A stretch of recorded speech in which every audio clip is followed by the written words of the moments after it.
Hai semuanya, perkenalkan nama lengkap saya Yuliana Sikas, NPM 1323011, Program Studi Peternakan.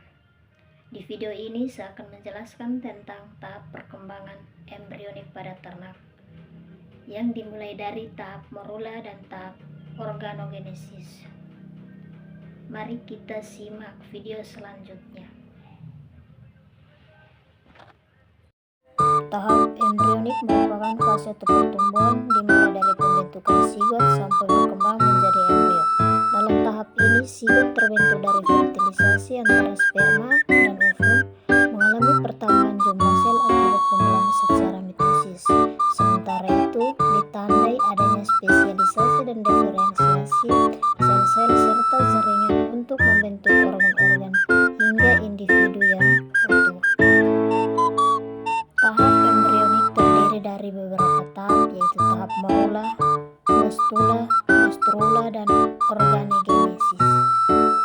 Tahap yang pertama adalah tahap morula. Pada tahap ini, zigot mengalami pembelahan mitosis berulang kali menjadi 2, 4, 8, sampai 64 sel.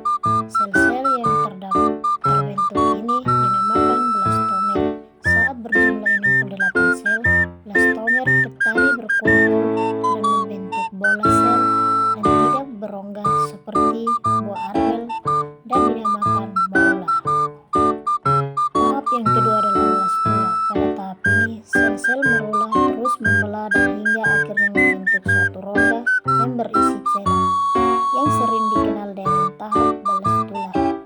Rongga pada bagian tengah blastula yang disebut blastosol, sedangkan tahap pembentukan blastula disebut blastulasi.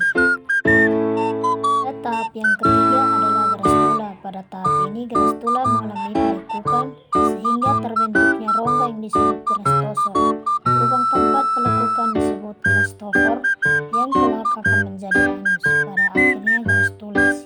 Pada tahap ini, embrio telah terbentuk dan menghasilkan 3 lapisan embrionik, yaitu endoder bagian luar, mesoder bagian tengah, dan endoder bagian dalam. Ketiga lapisan ini nantinya akan berkembang menjadi berbagai organ pada tahapan organogenesis. Tahap yang keempat adalah organogenesis, adalah tahap proses pembentukan berbagai organ tubuh yang berkembang dari 3 lapisan saat proses gastrulasi. Pada tahap ini, sel-sel mengalami tahap diferensiasi dan spesialisasi, yaitu proses perubahan dan pendewasan jaringan embrional menjadi beragam jenis lain dengan fungsi yang berbeda. Endoder berkembang menjadi rambut, kulit, sistem saraf, dan indera.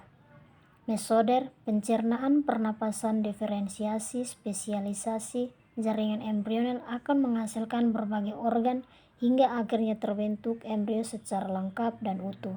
Proses pertumbuhan zigot embrio akhirnya berkembang menjadi janin atau fetus.